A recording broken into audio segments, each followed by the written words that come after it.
전국에 계신 학생 여러분 반갑습니다. 강진모 선생님입니다. 여러분들과 함께할 이제 개념적 사고, 선택, 미분과 적분 이제 강의를 시작할 겁니다. 현재 여러분들 갖고 계신 교재 펼쳐보시고 지금부터 수열의 극한 한번 진도를 본격적으로 나가봅시다. 첫 번째 우리가 공부해야 될 이 수열의 극한이 있는데 단순한 내용보다는 첫날 강의고 하다 보니까 이제 첫 번째 강의는 좀 배경적인 지식을 한번 설명해 드리도록 하겠습니다. 아마 앞에서 우리가 수학2에서 이미 함수 극한을 배웠기 때문에 다른 용어 정리는 크게 영향이 없을 것 같아요. 다만 우리가 알아야 될 내용들이 뭐가 있을까? 요거를 이렇게 살짝 해놓고 배경이라고 적읍시다. 현재 우리가 알고 있는 이 수열에서부터는 함수처럼 모든 값이 존재하는 게 아니고 기본적으로 항수이기 때문에 A1, A2, A3, A4 그러니까 항 자체가 n에다 입력할 수 있는 게 only 자연수만 입력할 수 있어요. 그 점들이 이렇게 이어지는 게 아니고 점, 점, 점 이렇게 띄엄띄엄 이어지는 과정이다. 그러다 보니까 우리가 알고 있는 것처럼 이렇게 n이 3으로 갈 때 이런 개념은 존재할 수가 없어요. 왜냐면 값이 1이면 1이고 2면 2고 3면 3이기 때문에 3은 3인 거지 3에 가까이 가면 이라는 개념은 없어요. 그러다 보니까 수열의 극한에서는 only n이 무한대로 갈 때 딱 한 가지만 가지고 공부합니다. 자, 항수가 무한대로 갈 때 an이 얼마겠느냐라고 묻는 거죠. 현재 우리가 알고자 하는 이것은 대상입니다. 얘는 바로 대상. 그리고 현재 이것의 의미는 n이 첫 번째로 무한대로다, 무한대 이런 개념은 없어요. 그러니까 무한대라는 것은 멈춰 있는 값이 아니고 계속 움직이면 점점 커가는 값이기 때문에 고정된 값이 아니에요. 그래서 현재 절대 상등이라는 개념은 없어요. 우리가 상등이라는 건 같다라는 건데 그렇게 되려면 값이 고정돼야 됩니다. 현재 그래서 이 표현은 정확하게 n이 무한대, 화살표로만 표현이 가능하다. 움직이는 값이다 라는 걸 잊지 마셔야 됩니다. 자, 그리고 현재 용어 정리 이렇게 간단하게 하나 볼 수 있겠고 현재 그러다 보니까 이 값에는 내용이 몇 가지가 있느냐 바로 수렴과 발산으로 갈라집니다. 수렴과 발산. 수렴이라는 것은 한 가지 값에 가까워진다. 한 가지 값에 가까워지고 있다. 한 가지 값에 가까워지고 있다. 이런 뜻이 되겠죠. 다시 말하면 이것은 우리 함수한 거 마찬가지로 딱 알파다 아니고 알파에 가까워지고 있다. 이런 뜻이 되겠죠. 그래서 알파에 가까워지고 있다. 이렇게 해석을 해주시면 됩니다. 자, 이제 발산의 종류인데 이 발산의 종류는 크게 몇 가지로 갈라집니까? 라고 한다면 발산의 경우는 크게 두 가지로 갈라집니다. 하나는 무한대 또는 마이너스 무한대라는 값. 그래서 n이 점점 커감에 따라 수열의 값도 계속 위로 올라가네? 그러면 플러스 무한대. 현재 n이 무한대로 갔더니 값이 어떻게 돼? 마이너스 무한대? 마이너스 값이 쭉 내려가네? 하면 마이너스 무한대. 이렇게 되는 거죠. 그래서 예를 들어서 우리가 알고 있는 리미트 n이 무한대로 갈 때 n제곱이야 라고 한다면 n 대신에 무한대 넣어주면 어떻게 돼요? 무한대의 제곱이니까 이거 무한대야 하면서 발산 이렇게 되는 거고요. 또한 같이 연결해서 리미트 n이 무한대로 갈 때 마이너스 3에는 어때? 라고 한다면 n은 무한대지만 앞에 마이너스 3을 곱하기 때문에 이것은 마이너스 무한대 이렇게 되면서 이것 또한 발산이라고 설명을 하는 겁니다. 자, 또 하나가 있는데 이 과정을 조심할 것은 바로 이 진동이라는 값이에요. 진동이라는 것은 값이 위아래로 계속 움직이는 걸 얘기합니다. 물론 양수, 음수로 갈 수도 있고 양수에서 양수까지 해서 왔다 갔다 할 수도 있어요. 근데 진동이 위아래로 움직인다고 해서 무조건 다 발산되는 건 아니야. 예를 들어서 첫 번째, 현재 리미트 n이 무한대로 갈 때 마이너스 1의 n승은 얼마지? 이렇게 물어봐요.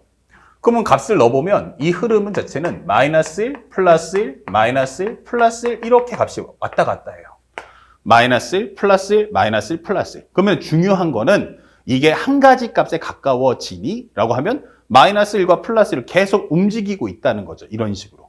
그렇다면 이것의 진동폭이 계속 움직이니까 이건 멈추는 게 아니잖아요. 그래서 이런 경우도 우리가 발산이라고 설명을 하는 거고요. 만약에 두 번째로 해서 리미트 n이 무한대로 갈 때 마이너스 2의 n승은 어때? 라고 설명해 봤어. 그러면 1 넣어주면 마이너스 2, 2 넣어주면 4, 3 넣어주면 마이너스 8, 4 넣어주면 16. 그럼 진동폭이 어떻다? 점점 커가는 거죠.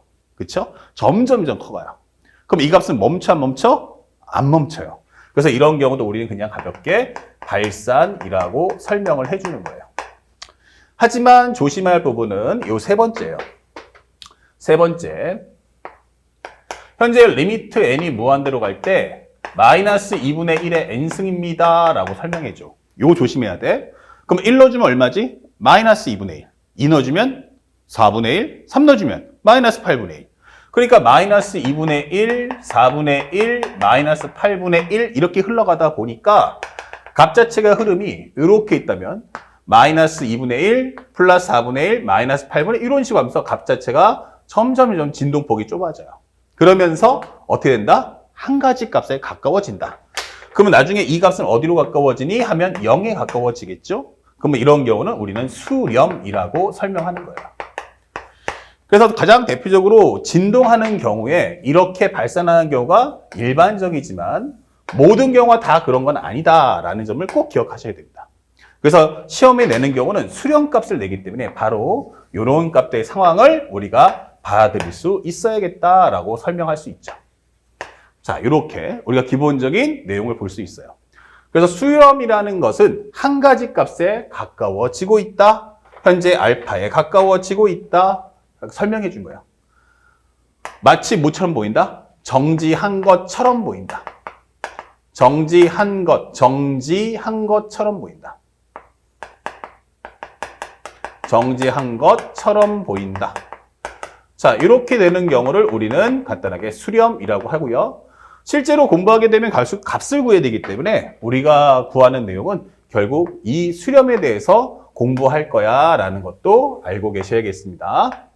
자, 이게 바로 수렴입니다. 자, 그렇다면 현재 이 내용을 다룰 때 가장 기본적인 내용이 뭐냐? 그래서 두 번째 우리가 공부할 내용이 일단은 연산부터 배워야 돼요. 내용이 되는 것은 첫 번째 뭐다? 연산.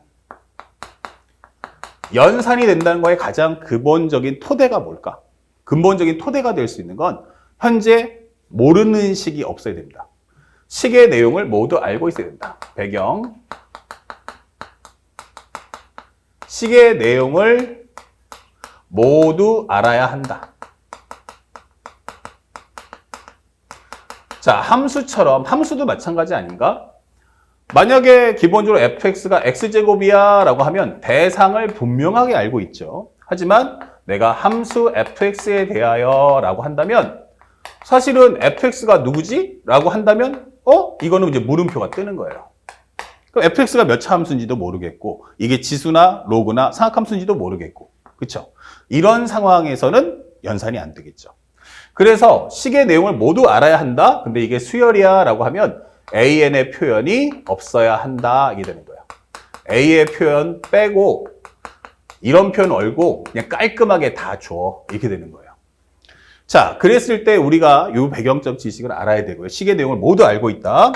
그러면서 우리가 공부할 내용은 바로 무엇입니까? 하면은 바로 무한대분의 무한대꼴. 그 다음에 두 번째는 무한대 마이너스 무한대꼴. 이 두 가지를 공부하게 됩니다. 그래서 수열의 극한의 내용은 이 두 가지를 가지고 확장할 거야. 그러면 나중에 급수를 계산할 때도 마찬가지고 또 하나가 뭐야? 우리가 알고 있는 현재 함수의 정적불 표현, 기본적인 급수를 함수값으로 하는 그 수열의 극한값을 함수값으로 하는 함수도 마찬가지예요. 결국 이 두 가지 갖고 심화 문제도 똑같이 풀게 됩니다. 알겠죠? 그렇기 때문에 이 내용을 정확하게 배워라. 자, 그리고 현재 이 과정에서 우리가 하나지, 이제 마지막으로 이제 수열의 극한을 처음 공부하다 보면 이제 헷갈리시는 분들이 있어요. 그래서 선생님이 설명하는데, 무한대분의 무한대꼴이라는 게 뭘까? 이게 되는 거예요. 근데 그 중에서 살짝만 재미삼아 보여주면, 무한대분의 현재 1이 얼마겠습니까? 라고 물어봐요. 무한대분의 1 또는 무한대분의 상수 이렇게 된다면 요 값은 항상 얼마다? 0이다 라는 걸 절대 잊으시면 안 돼요. 무한대분의 상수. 그래서 현재 우리가 살짝 CF 잡아주면 무한대분의 상수가 나온다면 이 값은 어디 간다? 0으로 간다 라는 개념이 됩니다. 그러니까 이 무한대분의 상수가 뭐지? 라고 질문하는 학생들이 있어서 우리 첫날이니까 좀 가볍게 시작해 보는데, 무한대분의 상수가 뭐예요? 라고 하는데 예를 들어서 나눗셈만 한번 생각해 보세요. 1분의 1은 1이죠. 그러면 이 개념만 생각해 보는데 1분의 1은 1이다? 이 말의 뜻은 조금 더 생각하면 나눗셈이거든. 그럼 요게 쉽게 말하면 빵이라고 생각하시면 돼요. 빵. 요게 바로 사람 수 이렇게 되는 거죠. 빵이 몇 개야? 그럼 하나. 사람 몇 명? 한 명. 이길 거예요.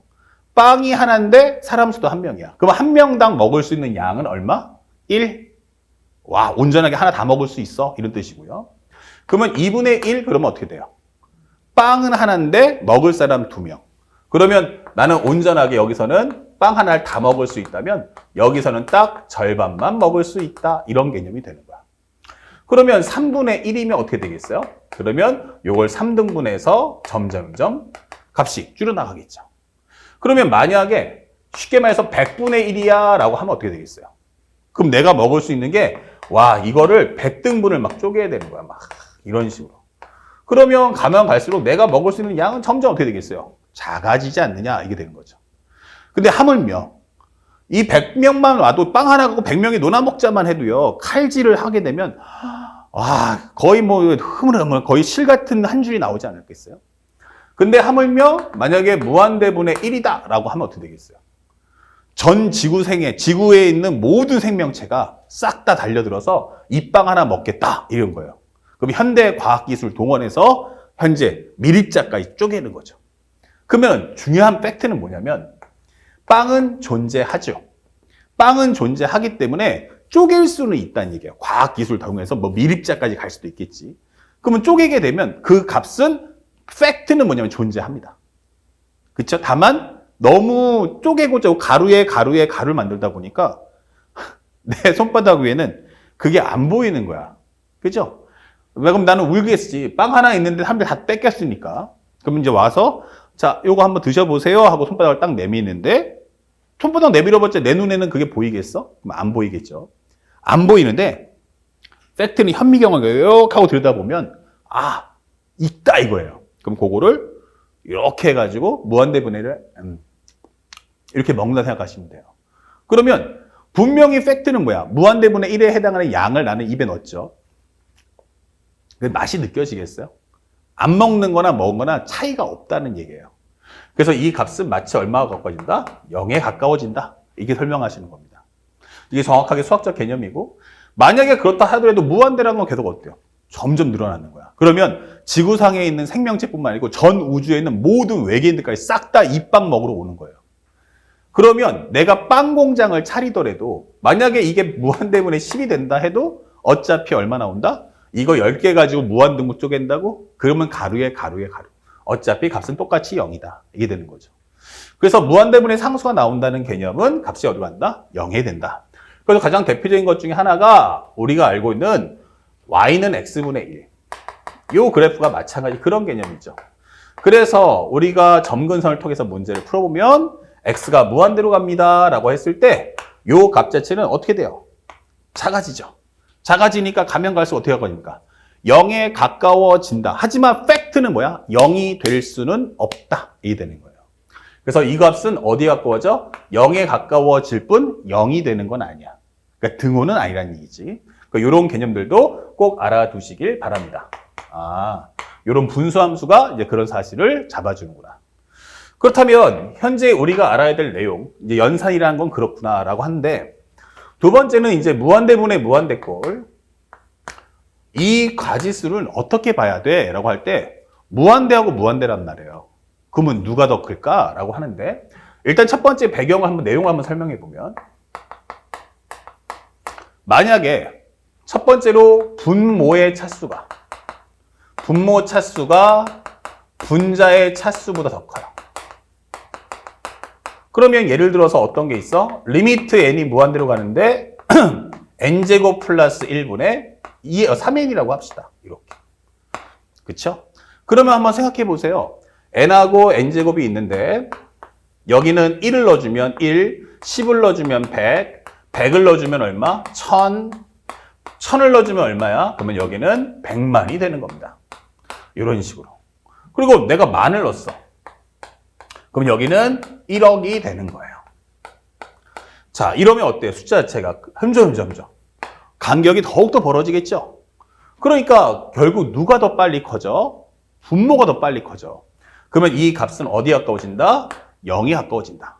분모가 훨씬 더 빨리 커진다는 것은 전체 값이 작아지면서 0에 가까워지고 있다라는 사실임을 잊지 마셔야 됩니다. 그 다음에 똑같은 내용을 설명하게 되면 만약에 그러면 분모의 차수보다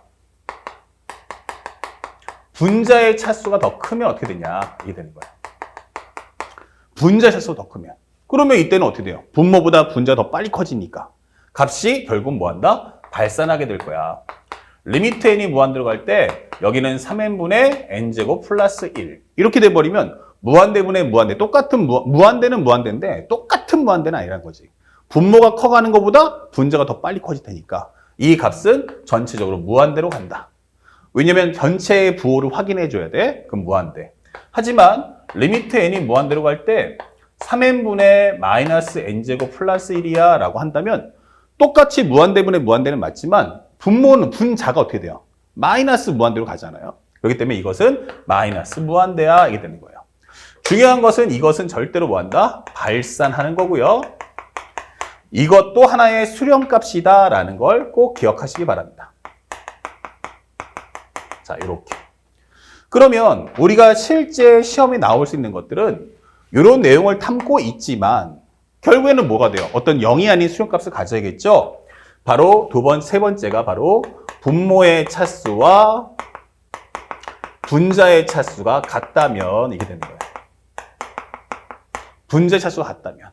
첫 번째 정확하게 설명해주면 이것도 마찬가지로 보면 이거는 첫 번째는 뭐냐 하면은 내용은 다항식이라고 설명할게요.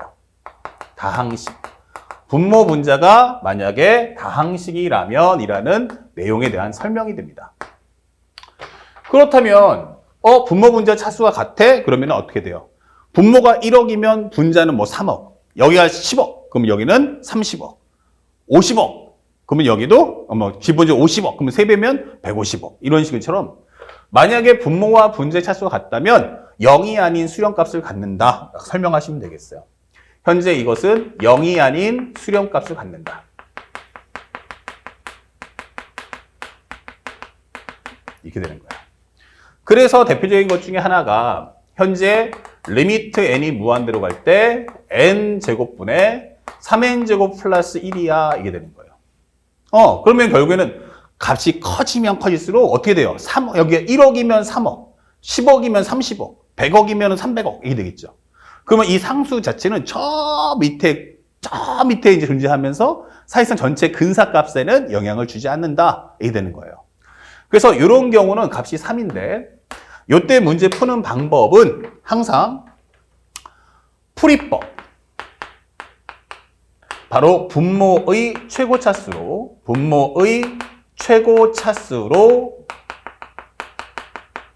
분모 분자를 나눈다 이러시면 되는 거예요.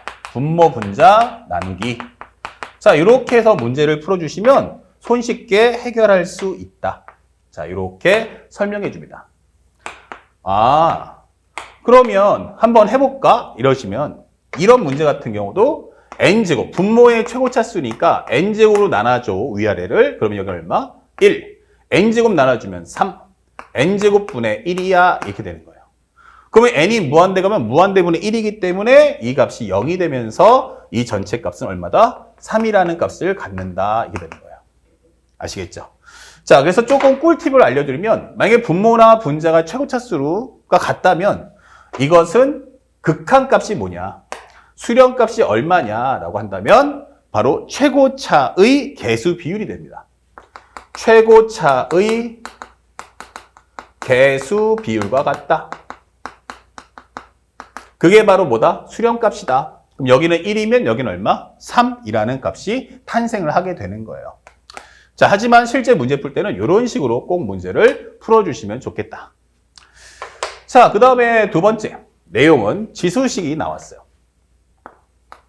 지수식. 현재 내용에서 두 번째 내용은 만약에 무한대분의 무한대가 꼭 다항식만 있는 건 아니잖아.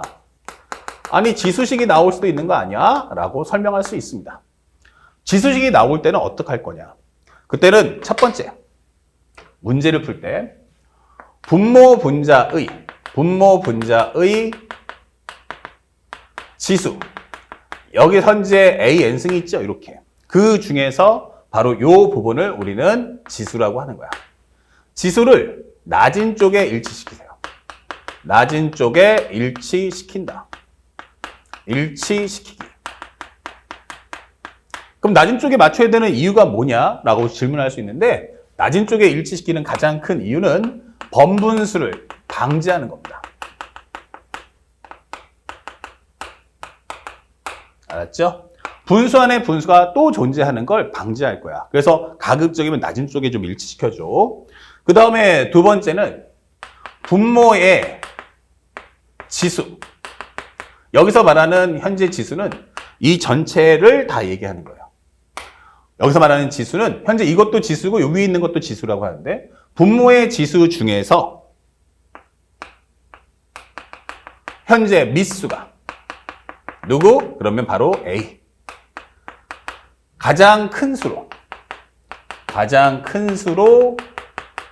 분모 분자를 나눈다. 자, 이렇게 해서 문제를 풀어주시면 지수익도 손쉽게 해결할 수 있다라고 설명해 줄 수 있습니다. 자, 이것도 좀 알아두시면 좋겠습니다. 그래서 예를 들어서 리미트 n이 무한대로 가는데 현재 3의 n승분에 2 곱하기 3의 n승, n 플러스 1승 더하기 1이야. 요거 좀 계산해줘 할 수 있죠. 그러면 여기 3의 n승, 3의 n승 같지만 일단 지수를 낮은 쪽에 일치시켜주세요. 그러면 리미트 n이 무한대로 갈 때 3의 n승, 3의 n승 해주면서 이 플러스를 내려보내는 거야. 그러면 3의 1승은 3이니까 여기는 6, 그 다음에 플러스 1 이게 되는 거죠. 일단은 지수를 전체 낮은 쪽에 맞춰주시고 이제는 분모에 있는 지수 중에서 미수가 가장 큰 수로 나눠주세요. 그러면 리미트 n이 무한대로 갈 때 3의 n승 나눠주니까 여기는 6, 약분하면 1이니까 그리고 여기는 1을 자체가 1의 1승, 1의 2승, 1의 3승, 1의 n승이 되기 때문에 합쳐준다면 3분의 1의 n승이구나 라고 설명할 수가 있어요. 자, 그런데 우리가 알고 있는 것처럼 지수함수 배웠잖아? y는 3분의 1의 x승이면 어떻게 돼요? 아, 0에 가까워지는구나. 그러면 x가 무한대로 가면 얘가 바로 0에 가까워지는구나 라는 걸 확인할 수 있죠. 지수함수 중에서 y는 ax승인데 a가 0하고 1 사이야 라고 한다면 이 값은 전체적으로 이렇게 수렴한다는 걸 우리가 확인할 수 있는 거예요. 바로 이 부분을 설명하고 있다 이게 되는 거죠. 그래서 전체적인 이 값은 얼마다? 6이야. 이렇게 문제를 풀어주시면 되는 겁니다. 아시겠죠? 자, 그래서 현재 무한대분의 무한대꼴은 첫 번째 뭐해라? 분모의 최고차수로 분모 분자를 나누시고 그 다음에 값을 대입하시면 됩니다. 그 다음에 두 번째, 만약에 지수식이면 분모 분자의 지수, 위쪽에 있는 거듭제곱인데 그걸 낮은 쪽에 일치시킨 후 분모의 최고, 분모에 있는 지수 중에서 미수가 제일 큰 놈으로 분모 분자를 나눠서 계산하시면 손쉽게 문제를 풀 수 있다. 아시겠죠? 자, 여기까지가 이제 기본적인 내용이니까 그거 가지고 문제를 또 풀 거고 마지막으로 하나 더 해봅시다. 나중에 현재 수열의 극한값을 함수값으로 하는 함수는 문제 풀기 전에 다시 한번 정리를 해주도록 하고 내용적인 기본적인 연산을 좀 배워야 되니까 여기까지는 배워봅시다. 현재 우리가 알고 있는 세 번째, 만약에 무한대 마이너스 무한대는 뭐냐 이게 되는 거예요. 무한대 마이너스 무한대꼴. 자, 그러면 이것도 우리가 배경을 좀 아셔야겠어요. 그냥 문제만 푸시면 안 됩니다.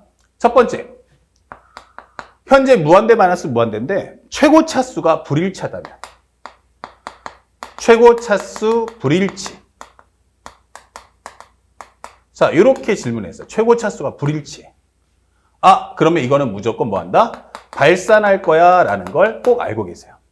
그래서 리미트 n이 무한대로 가는데 n제곱 마이너스 n 노골적으로 보여줄게. 그러면 어떻게 돼? 앞에는 n제곱 뒤에는 n. 물론 넣어주면 무한대 마이너스 무한대 맞지만 앞쪽이 더 빨리 커져요? 뒤쪽이 더 빨리 커져요? 그럼 당연히 앞쪽이 빨리 커지죠. 그러니까 뒤에 것만큼 빼주더라도 나는 점점점 커진다라는 거 어렵지 않다는 얘기예요. 아까 설명했죠? n하고 n제곱 1, 1, 10, 100, 100, 만 그리고 우리가 1000 넣어주면 100만. 그러니까 100만 원에서 1000원 빼주는 거 어렵지 않다는 얘기예요. 그 다음에 또 하나가 똑같은 얘기를 하면 리미트 n이 무한대로 갈 때 n-n제곱도 마찬가지겠죠. 무한대 마이너스 무한대지만 뒤쪽이 더 빨리 커지기 때문에 이 값은 마이너스 무한대가 된다. 그래서 만약에 최고 차수가 불일치하면 이 값은 반드시 발산을 할 거다라는 것도 알고 계셔야 됩니다. 그 다음에 두 번째. 현재 최고 차수는 일치해요. 그럼 최고 차수는 일치할 수밖에 없네. 맞아요. 근데 and 최고차 개수가 불일치합니다. 최고차 개수가 불일치하네. 이렇게 되는 거예요. 아, 최고차 수는 일치하지만 최고차 개수가 불일치해요. 그러면 이럴 때도 우리는 뭐 한다? 발산이라고 설명할 수가 있는 거야. 그러니까 적어도 내용적인 해석은 좀 알고서 문제에 다가서자라는 거죠. 그렇다면 현재 이 식도 마찬가지로 예를 들어서 리미트 n이 무한대로 갈 때 똑같은 차수인데 만약에 여기서 3n 빼기 n이라고 가정을 해봐. 그러면 똑같이 1차 1차지만 3n에서 n 빼버리면 그래도 2n이죠. 그럼 당연히 어디로 가? 무한대 이게 되는 거고요. 그 다음에 리미트 n이 무한대로 갈 때 n 빼기 3n이야 라고 한다면 이번에는 어때요? 뒤가 더 빨리 커지니까 이건 마이너스 무한대잖아 이렇게 되는 거예요. 그래서 이 내용들도 심화 문제 나올 때 해석해서 나올 수 있으니까 꼭 알아둘 것. 알았죠? 그러면 실제 우리가 문제를 푸는 것은 어떨 때냐라고 하면 바로 세 번째. 현재 최고 차수도 일치해야 되고요. 최고 차수 일치 and 최고차 개수도 일치해야 된다. 최고 차수도 일치하고 최고차 개수도 일치할 때. 이때만 우리는 뭐 한다? 수렴값을 갖는다라고 하는 거예요. 그래서 실제 시험에 공부하는 과정은 바로 이렇게 푸는 거야. 이렇게 되는 거예요. 하지만 앞에 있는 내용들도 꼭 알고 계셔야 됩니다. 왜 최고차 수가 같아야 되고 최고차 개수도 일치해야 되는지 그 이유부터 우리 공부해보자라는 거예요. 그렇다면 마지막으로 설명할 때 이 풀이는 무엇합니까? 라고 할 때는 풀이법. 반드시 유리화나 역유리화 후, 유리화나 역유리화 후 반드시 무한대 플러스 무한대를 유도해 주세요. 왜냐면 무한대 마이너스 무한대는 잘 모르겠지만 무한대 플러스 무한대는 확실히 무한대 아니야? 이게 되는 거예요. 그 다음에 역류 유도하시면 그 과정 후 뭐가 됩니까? 무한대분의 무한대꼴 혹은 무한대분의 상수가 나온다는 얘기예요. 그러면 이것을 가지고 연산하면 된다. 이게 되는 거죠. 자, 정말 그럴까? 한번 예로 하나 설명해 드리고 바로 다음 영상에서 문제를 풀어 드릴게요. 첫 번째 설명할 것은 리미트 n이 무한대로 가는데 만약에 루트에 4n 제곱 플러스 3n 마이너스 2n이야 라고 설명했단 말이에요. 그러면 여기 몇 차? 1차. 현재 최고차만 봐. 루트 n제곱이야. 그러면 루트하고 제곱하고 어떻게 돼? 지워지겠지? 그럼 이거 1차구나. 그러면 1차 같고요. 앞에 개수인데 루트 4는 2예요. 오케이. 최고차 개수도 일치하는 거야. 그러면 이때는 리미트 n이 무한대로 갈 때 루트의 4n제곱 더하기 3n 마이너스 2n 요게 만들어졌을 때 이걸 역유리화 해달라는 거야. 그러면 여기는 루트의 4n제곱 더하기 3n 플러스 2n 이거를 분모 분자에다가 똑같이 곱해 주세요. 이런 식으로. 그렇다면 분모는 리미트 n이 무한대로 갈 때 루트의 4n제곱 더하기 3n 플러스 2n분의 여기는 a제곱 마이너스 b제곱이니까 4n제곱 더하기 3n에서 4n제곱을 빼면서 얘가 지워지는 거죠. 자, 이제는 무한대 넣어주면 어떻게 돼요? 무한대 플러스 무한대, 무한대, 분자도 무한대. 그러면 분모의 최고차수, 누구? 바로 n을 가지고 위아래를 나눠주세요. 그러면 여기는 n 나눠주면 3, n 나눠주면 2, n 나눠주면 살짝 보여주면 n분의 루트의 4n 제곱 더하기 3n이야. 그러면 이것은 뭐가 돼요? 루트 n제곱분의 루트의 4n 제곱 더하기 3n으로 바꿀 수가 있죠. 그러면 이 두 개를 합쳐버리면 이제 뭐가 돼? 분모 분자를 n제곱 나눈다 생각하시니까 루트에 여기는 4 플러스 그리고 n제곱분의 3n이니까 n분의 3이 된다. 이렇게 되는 거예요. 그러면 n이 무한대로 간다면 이 값이 0이 되기 때문에 루트 4 더하기 2는 결국 2 플러스 2분의 3이다. 이게 되면서 정답은 4분의 3 이렇게 값을 구하시면 됩니다. 자, 우리가 알아야 될 가장 기본적인 연산 두 가지 무한대분의 무한대꼴 그리고 무한대 마이너스 무한대꼴까지 배워봤어요. 자, 그러면 이걸 가지고 바로 연결해서 실제 수능 문제는 어떻게 풀릴 거냐라는 것을 다음 영상에서 매핑과 함께 알려드리도록 하겠습니다.